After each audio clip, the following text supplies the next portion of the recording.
Ona bore kuti munotambwa wana chijambo mustadium. Zvinenge zvakatooma.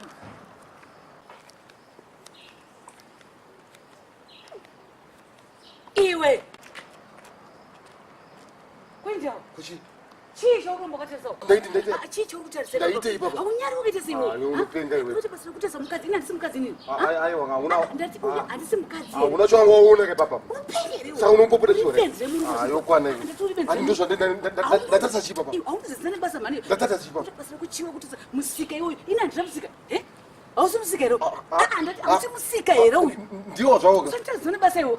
Ndakuona uchimedzerera mate iwewe. Mate awamedza. Shipa. Chikuru kufema, unzizwa? Chikuru kufema. Aiwa, hauna kana musika uyu. Chishipa mate wa, shipa mate. Aiwa, mate anishipi. Ndati shipa mate awamedza. Ukaramba uchidaro ndakuzisungirira.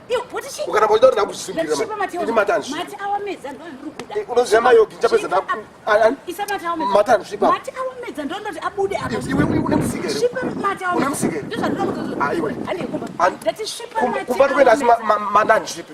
Shipira mate wa. Ukaramba uchidaro ndakuzisungirira manje. Ukaramba uchidaro ndakuzisungirira. Handi unozvisungirira. Ndo zvandakaona. Handi unozvisungirira. Unobata kapi. Handi unozvisungirira. Unobata hafu. Unozvisungirira. Unobata hafu. Unobata hafu. Handi unozvisungirira. Unobata hafu. Handi shipa mate iwayo. Ndati uchipa mate iwayo. Iwe unozvisamba sono. Unozvisamba sono. Iwe unozvisamba.